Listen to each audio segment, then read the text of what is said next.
năng số đây còn luôn học này là giờต่อ ចូល លំហាត់មួយទៀតលំហាត់នេះលោកគ្រូលើកយកដដែលទេគឺប្រព័ន្ធសមីការតាមក្រាបដដែលតែប្រព័ន្ធសមីការនេះយើងគ្មានចម្លើយអញ្ចឹងយើងឃើញមើលរូបភាពយ៉ាងណាដែលជាប្រព័ន្ធសមីការគ្មានចម្លើយហើយមើលទៅណាដល់លំហាត់គេឲ្យមក2ណាលោកគ្រូទីហោ2ទេអញ្ចឹង2នេះមានថាយល់ហើយបើអត់យល់អាហ្នឹងយើងមើលបន្តមកទៀតត្រឡប់មកមើលសាកដើមវិញលំហាត់ទី1គេឲ្យយើង 2x បូក y ស្មើនឹង5ហើយនឹង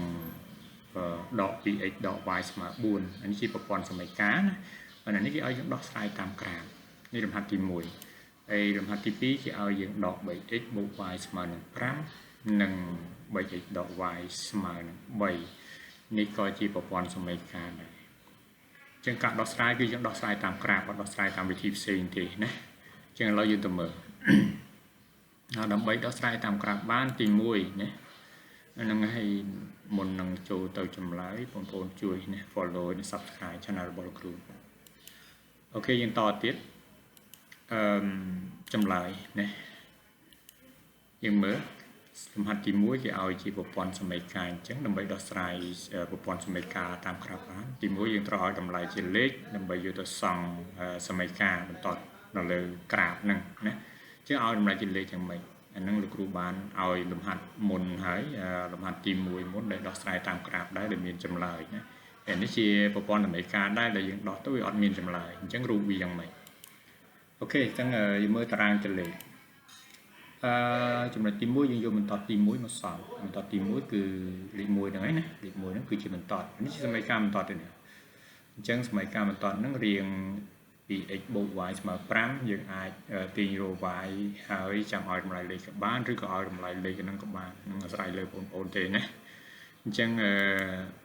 ខ្ញុំទាញណាដើម្បីឲ្យបងប្អូនខ្លះដែលមិនយល់ឲ្យងាយយល់ណាយើងទាញរក y អញ្ចឹង y ស្មើនឹងដក 2x បូក5ណាអញ្ចឹងគឺជាសមីការបន្តទី1ហើយយើងឲ្យតារាងជាលេខមកតារាងជាលេខយ៉ាងម៉េចយើងមើលតារាងជាលេខបើយើងឲ្យ3កន្លោនមកហើយយើងឲ្យតែ2បានណាយើងឲ្យតម្លៃ x 2 ដងយើងទាញរកតម្លៃ y 2 ដងដែលកើតជាសមីការបន្តណាអូខេនេះជា x ខាងលើ y ខាងក្រោមអញ្ចឹង x ស្មើ1គុណយកតម្លៃ1នេះជំនួសកន្លែង x មកឲ្យទាញរក y ណាអញ្ចឹងឧទាហរណ៍ថា x ស្មើ1អញ្ចឹងកន្លែងនេះយើងដាក់1អញ្ចឹងដក2គុណ1ស្មើនឹងដក2បូក5ស្មើ3អញ្ចឹង y ស្មើ3អូខេអញ្ចឹង x ស្មើ2 y ស្មើ1វិញគាត់ជំនួសកន្លែង x នេះតាមតម្លៃលេខដែលយើងឲ្យក្នុងតារាងអញ្ចឹងនេះគឺជាតារាងតម្លៃលេខនៃបន្តទី1បន្ទាប់មកយើងទៅរកតារាងតម្លៃលេខនៃបន្តទី2មួយទៀតអញ្ចឹងបន្តទី2គេឲ្យដក 2x ដក y ស្មើ4អញ្ចឹងយើងសេចូលមកតបមកយើងទាញរក y ហើយចាំយើងឲ្យតម្លៃជាលេខក្នុងតារាងបាទនេះតម្លៃជាលេខវាគឺអញ្ចឹង x0 ណា x0 ក្រេតដក4មានតាត្រង់ x នេះស្មើ0តបមកយើង x ដក2ណា x ដក2មានដក2គុណដក2ស្មើ4 4ដក4 0វិញយើងក្រេតស្មើ0ដែរនេះគឺជាតម្លៃជាលេខនៅក្នុងសមីការទី2បន្ទាប់ពីបានតម្លៃជាលេខហើយយើងយកវាមកសង់ណាយកមកសង់បន្តទាំងពីរហ្នឹងអញ្ចឹងនេះយើងយកវាមកសង់ណាអញ្ចឹងបន្តទី1យើងឃើញថា x1 y 3អញ្ចឹង x1 ទៅនេះប្រសពជាមួយ y ស្មើ3គឺចំចំណុចទៅនេះណាចំចំណុចទៅហ្នឹងយ៉ាងអត់យល់នេះចំចំណុចទៅនេះ x1 y 3វាប្រសពគ្នាត្រង់នេះណាយក r នៃចំណុចប្រសពហ្នឹងបន្ទាប់មក x2 ណា x ស្មើ2នេះ x ស្មើ2 y ស្មើ1ប្រសពគ្នាមានថាវាកាត់គ្នាត្រង់តាណាគឺជាចំណុច x ស្មើ2 y ស្មើ1ហ្នឹងពេលយើងបាន2ចំណុចហ្នឹងយើងគូបន្តហ្នឹងណាយើងគូបន្តនេះបន្តនេះគឺ y ស្មើដល់ 2x បូក5នេះណាអញ្ចឹងនេះជាបន្តទី1នេះ y ស្មើដល់ 2x បូក5វាដាក់ហើយនេះណាអញ្ចឹងបន្ទាប់មកយើងនឹងតម្លៃវាយើងយកមកសង់បន្តទី2ទៀតអញ្ចឹង x0 ក្រេតដក4ណា x0 កន្លែង0គឺគុលតម្រុយហ្នឹងហើយ x ក្រេតដក4គឺនៅតំណែងនេះដក4នេះបន្ទាប់មក x ដក2ម្ដង x ដក2នេះដក2គឺនៅខាងឆ្វេងតម្លៃនេះគឺតម្លៃ x ណានេះយើងអាចសេតថា x' ណាអានេះ x បាទហើយអានេះ y ក្រេតនេះ y ក្រេត' ដែរណា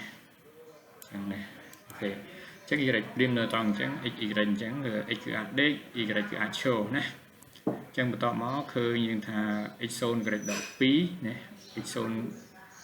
សំដៅ x 0 y ដក4អញ្ចឹងវាកាត់មានត្រង់ x ដក4មួយ y ដក4មួយហើយនឹង x ដក2 x ដក2 y 0អញ្ចឹងវាកាត់ត្រង់ x ដក2មួយទៀត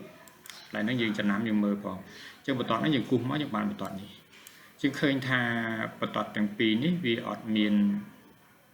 ចំណុចប្រសពទេអញ្ចឹងបើអត់មានចំណុចប្រសពកន្លែងហ្នឹងយើងដាក់ថាប្រព័ន្ធសមីការគ្មានចម្លើយអញ្ចឹងពេលដែលអត់មានចំណុចប្រសពទេណាអញ្ចឹងយើងដាក់ថាប្រព័ន្ធណាខ្ញុំសេចខ្ញុំអត់បានដាក់ឲ្យខ្ញុំសរសេរណាប្រព័ន្ធ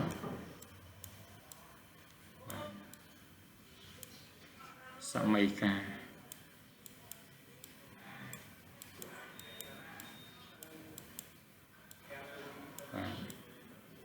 ប្រព័ន្ធសមីការគ្មានចម្លើយកន្លែងនេះដាក់គ្មានណាមានចម្លើយប្រាប់គេតែប៉ុណ្្នឹងបានយើងសេនៅខាងក្រោមណាសេនៅខាងក្រោមកុំសេក្នុងរូបលោកគ្រូប៉ុន្តែលោកគ្រូរកកន្លែងសរសេរឲ្យស្រួលមើលណាយើងអាចសេនៅខាងក្រោមតតមកណាអញ្ចឹងយើងដាក់ថាដូចនេះដោយសារសមីការគ្មានកន្លែងកាត់គ្នាឬក៏យើងអាចសេថាប្រព័ន្ធវិញ្ញាណមានចម្លើយក៏បានដែរឬមិនបញ្ជាក់វាផ្សេងទៀតទេយើងប្រាប់គេថា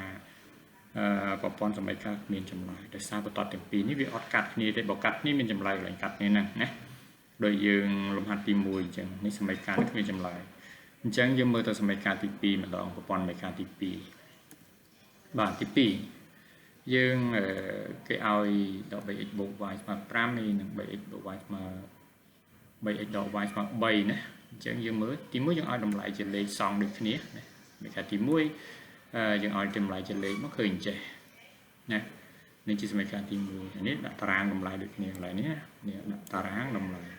អ្នកទាំងអស់នេះត្រូវតែដាក់បានទេណាតារាងតម្លៃ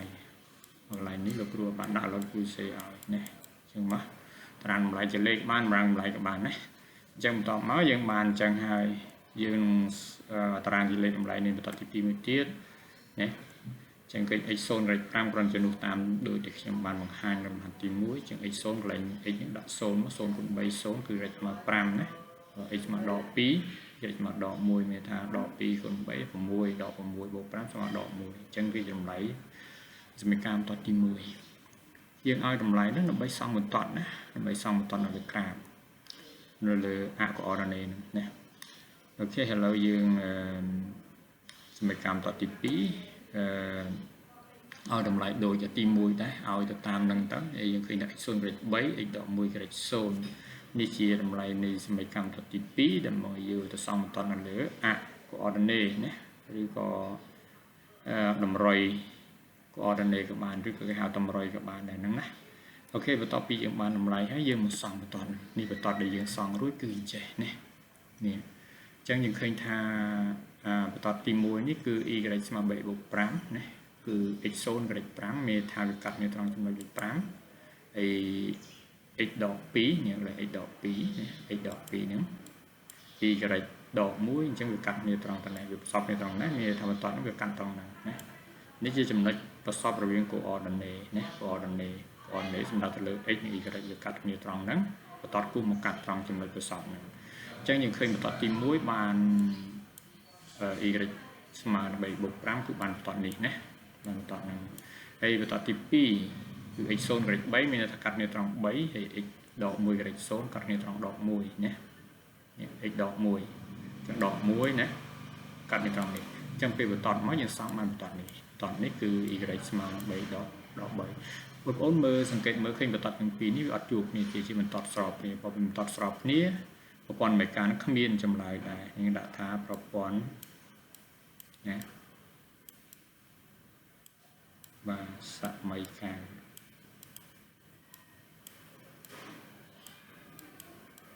បាទខ្ញុំទៅសេកន្លែងនេះវាមិនស្អាតទេដោយសារយើងសេក្នុងម៉ៅមានចម្លើយនិយាយបងប្អូនក៏ស្ដាប់ជំនាញគ្រូទៅដឹងថាវាស្អាតមិនណាមានចម្លើយចឹងទៅណាអូខេខ្ញុំសរសេរហ្នឹងវាមិនបានស្អាតទេដោយសារយើងប្រើម៉ៅសរសេរខ្ញុំមិនសូវប្រកែកនឹងការប្រើម៉ៅនោះទេអញ្ចឹងសង្ឃឹមថាបងប្អូនយល់ណាហើយបើមិនយល់បងប្អូនគាត់ត្រឡប់មកមើលសារដើមវិញម្ដងពីរដងទៅក៏យល់ហើយ năng ai giờ năng chụp khi nào videoបន្តទៀតសង្ឃឹមថាបងប្អូនបន្តតាមដានហើយ complete ជួយ follow ហើយ subscribe channel របស់លោកគ្រូ